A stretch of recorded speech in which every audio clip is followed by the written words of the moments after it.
Jerusalem is sacred to three of the world's largest monotheistic religions: Judaism, Christianity, and Islam. For Jews and Christians, it is the holy city of David, where King David established the capital of his united kingdom over the tribes of Israel, and his son, Solomon, built the temple of God. The temple once stood on what is known as Mount Moriah, revered by all three faiths, as the place where Abraham is said to have taken his son and nearly offered him up as a sacrifice before God sent a ram in its place. Today, all that remains of the temple is the west wall, known by faithful Jews as the Wailing Wall, where the devout come and slip prayers in between the stones. At the top of the mount sits the Dome of the Rock, next to the Al-Aqsa Mosque, commemorating it also as the site where Muhammad is claimed to have ascended to heaven to speak and pray with Moses and Jesus during his night journey. For nearly 1,500 years, this site has been fought over and tens of thousands of people killed in an attempt to lay claim to this sacred spot. Today is no different. Pilgrims from all three faiths swarm to the site, and it is as contentious now as it was the first time the Christian Byzantine Empire surrendered the city to the Rashidun Caliphate in 627 AD. Islam, Judaism, and Christianity all trace their origins in some way back to Abraham. From there it diverges considerably, but that's where they start their understanding of who and what God is, with Abraham. For Islam, understanding who and what God is came in the form of the angel Jibril, or more commonly known in the West as Gabriel, delivering the Quran to a man named Muhammad, who lived in Saudi Arabia at the time. حي على الفلاح.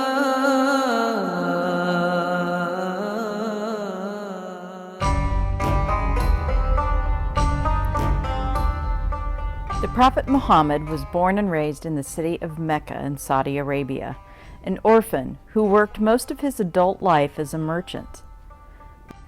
Muhammad was really disturbed by the moral corruption he saw around him, so he spent a lot of time meditating and speculating about the world, like many of us do, trying to find guidance regarding all the social unrest, the injustice, the tribal wars that are still going on, and widespread discrimination. Muhammad was actually very concerned about the treatment of women and how the culture discriminated against them and treated them terribly. And I don't think most people understand that element of Islam, is that Muhammad actually was something of a women's rights activist for his day and time. Muhammad would withdraw to a cave on Mount Hira, when eventually the angel Gabriel appeared to him in the year 610 and had him recite the 96th surah of what would later become part of the Quran. Proclaim in the name of thy Lord and Cherisher, who created man out of a mere clot of congealed blood.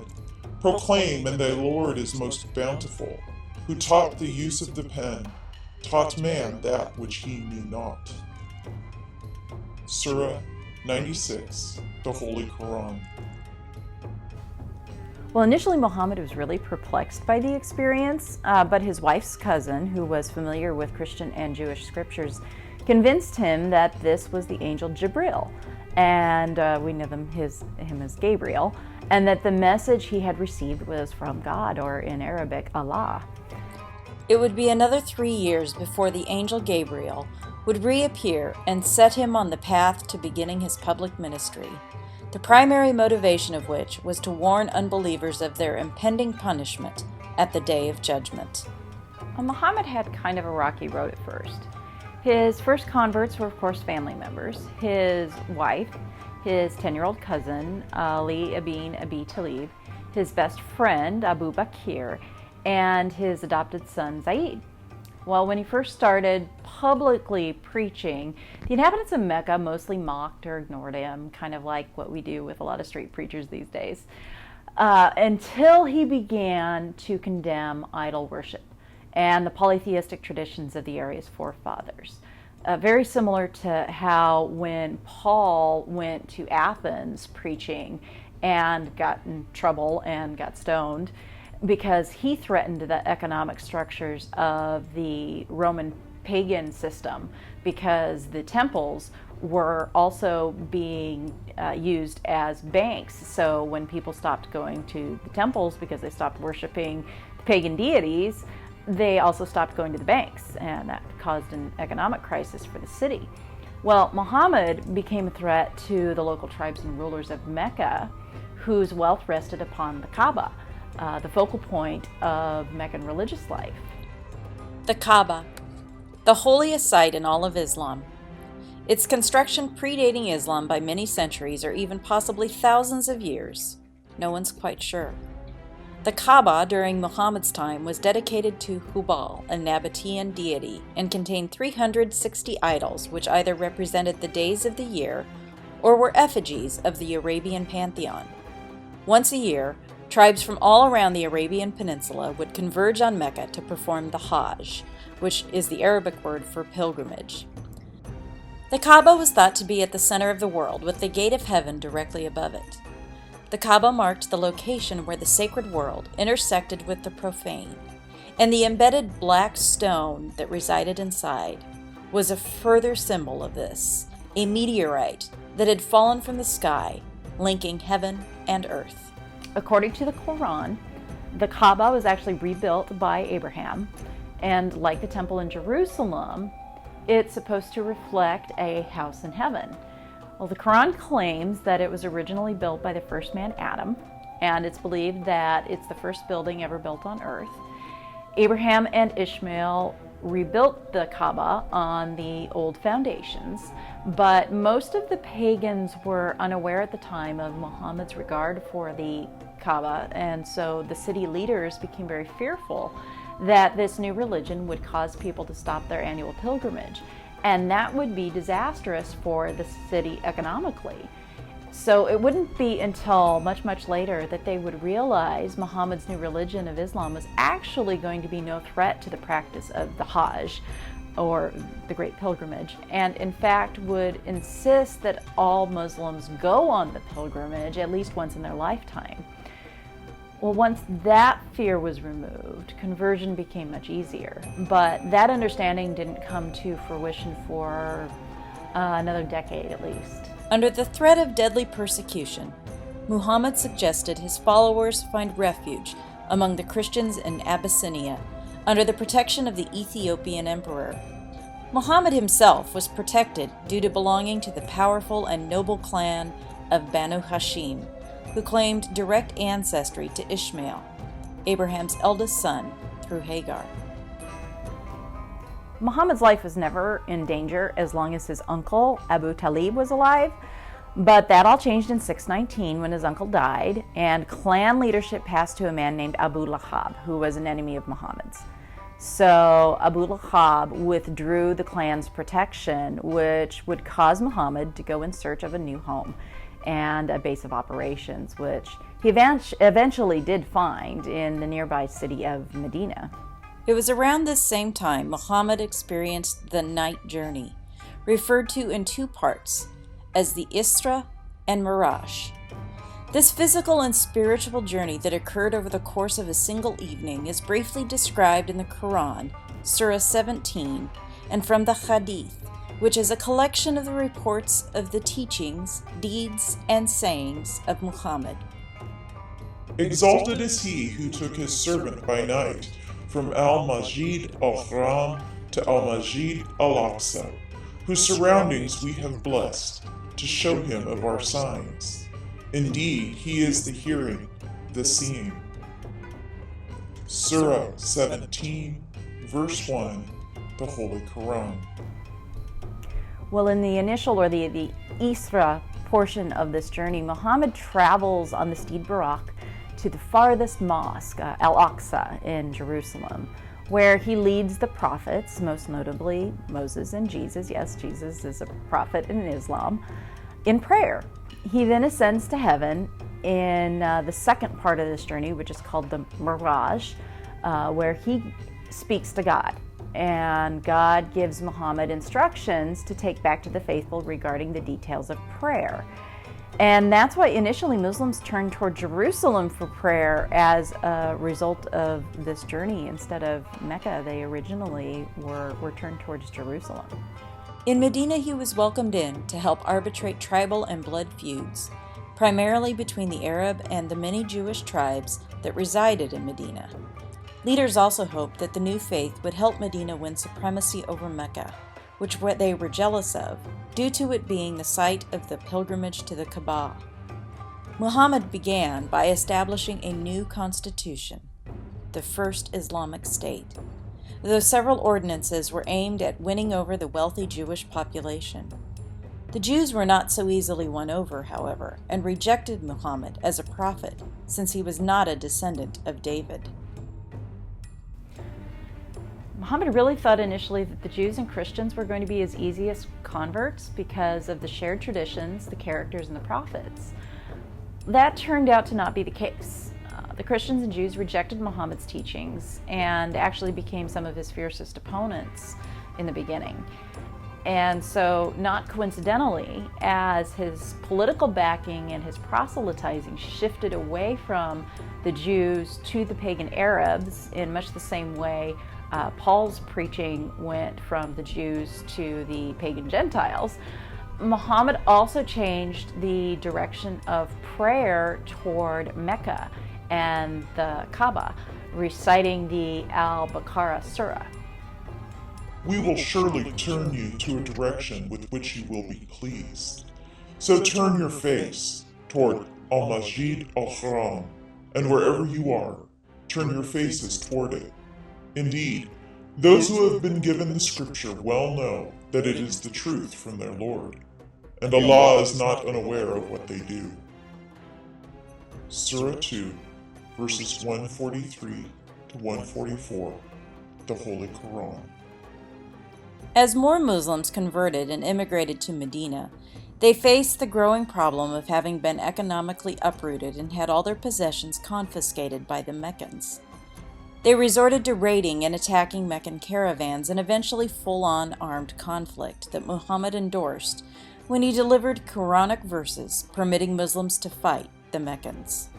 Sanction is given unto those who fight because they have been wronged, and Allah is indeed able to give them victory. The Al-Hajj Surah 22, the Holy Quran. Medina Muslims in Mecca would engage in several more skirmishes and a variety of treaties over the next 10 years. But eventually, Muhammad's forces would defeat the Meccans in 630, and any remaining pagan holdouts were converted to Islam. The Muslims set about destroying all the pagan statues of Arabian gods in and around the Kaaba. Muhammad no longer had enemies in just Mecca, however, and several tribes throughout Arabia began raising forces. The military organization that he had created by his struggles with the tribes of Mecca then set to defeating the other tribes of Arabia. By the time of Muhammad's death, he had unified Arabia, spread Islam throughout the Arabian Peninsula, and launched expeditions to the north towards Syria and Palestine. A few months before he died, he made his first and only Hajj pilgrimage to the Kaaba and Mecca, teaching his followers the rites of the great pilgrimage. He then gave a farewell sermon on Mount Arafat, where he urged his followers to not revert to pre-Islamic practices, to put an end to old tribal blood feuds, to not discriminate between skin colors, and to take good care of the women who were most vulnerable in their society, telling them to be good to women, for they were powerless captives in your household.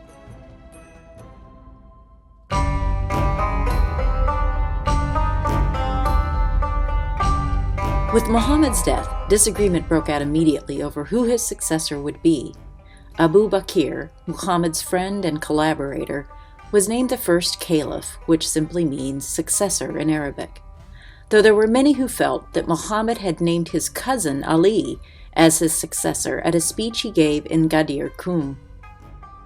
Of whomsoever I had been master, Ali here is to be his master.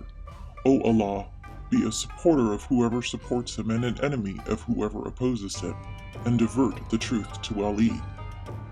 The Hadith.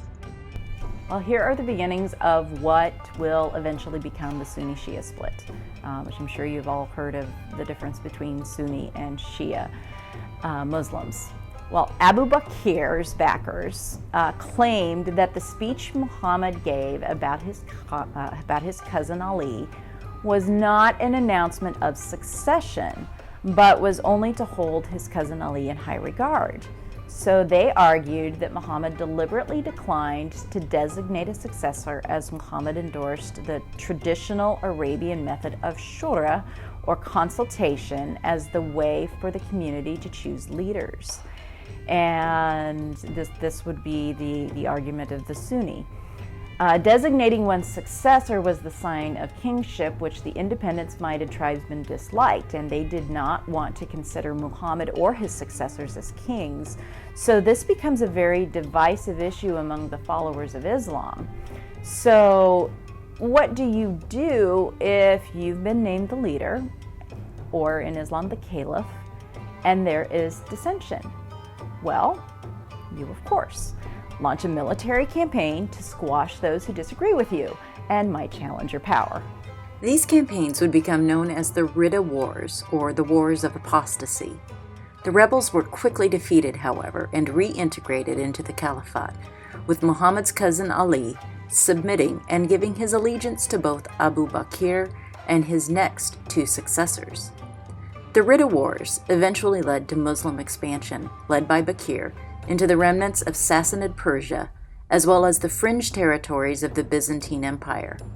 The Roman-Persian wars had devastated the areas, and local tribes welcomed their new Muslim overlords. Bakr died after only 2 years of rule, and named his chief advisor Umar as his successor and the second caliph.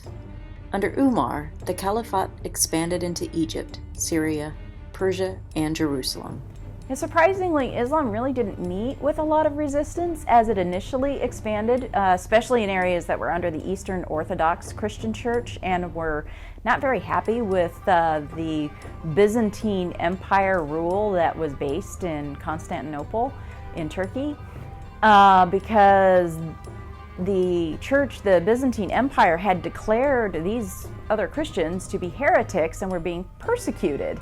So they thought, well, maybe these new rulers will treat us better, so let's give it a shot. And initially, Umar really did try to respect Christian holy places. In fact, when the Patriarch of Jerusalem invited him to lead prayers in the Church of the Holy Sepulchre, he declined, and he opted instead to pray some distance away in order to preserve its status, the church's status, as a Christian temple.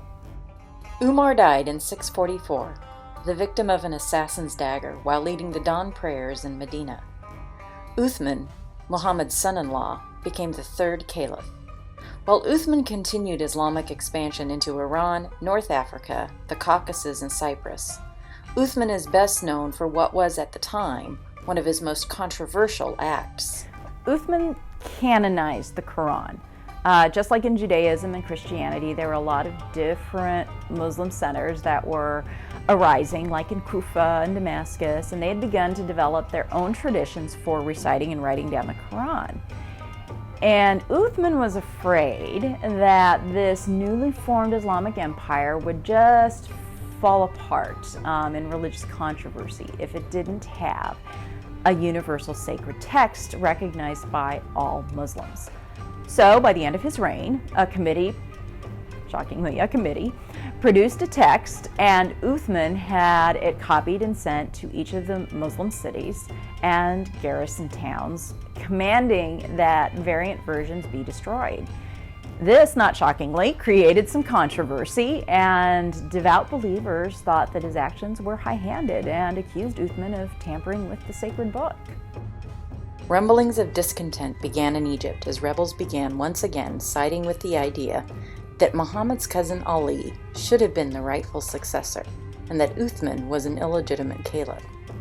They eventually sent 1,000 people to Medina to assassinate Uthman and laid siege to his home during the Hajj, when many Muslims were on pilgrimage to Mecca. Assassins snuck in through a window, while the guards were preoccupied with the siege, and beat Uthman to death.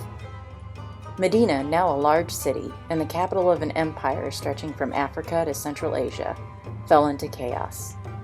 In the crisis, some Muslims turned to Ali, who had been for years a faithful and steady lieutenant of Muhammad and his successors, and urged him to seek the caliphate.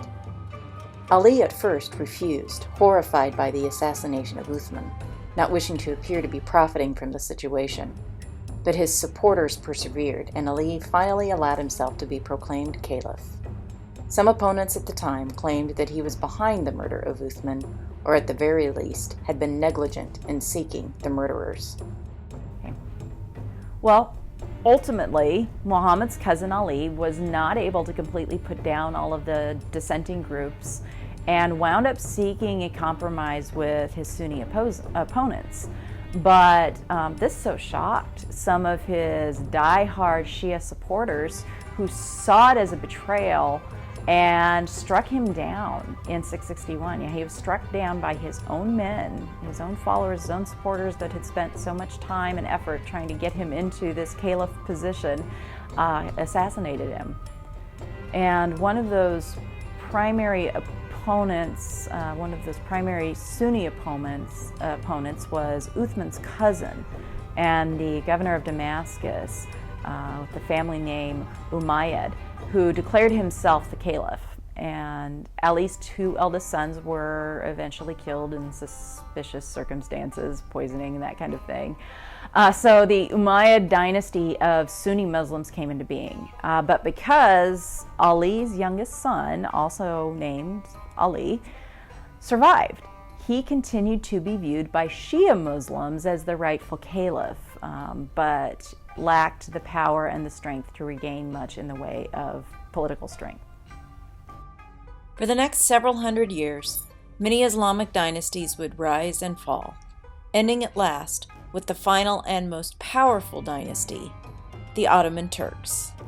During the 16th and 17th centuries, the Turkish Ottoman Empire became one of the world's most powerful political entities, with Eastern Europe constantly threatened by its steady advance through the Balkans and the southern part of the Polish-Lithuanian Commonwealth. Its navy was a powerful force in the Mediterranean, and on several occasions it even invaded Central Europe, laying siege to Vienna in its attempts to conquer the Habsburg domain, and was only repulsed by coalitions of European powers.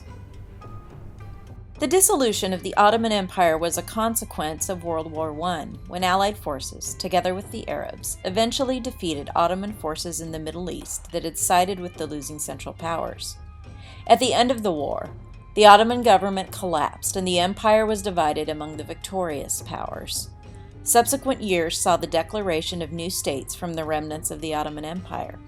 Middle Eastern states, however, were developed and created by Western countries that paid little attention to ancient tribal boundaries and led the way for harsh dictators to gain control over their newly formed states and kept dissenters under their heavy and oppressive thumbs. Most Islamic states in the Middle East are ruled by Sunni, with the exceptions of Iran and Syria, which are run by Shia. These harsh, oppressive situations, combined with a failing economy, unemployment, severe drought, and military conflicts with Western powers, led to what is known as the Arab Spring throughout the Middle East nations, leading to the downfall of several of these dictatorial regimes, but creating the perfect breeding ground for Islamic militants and the current humanitarian crisis that now grips the region.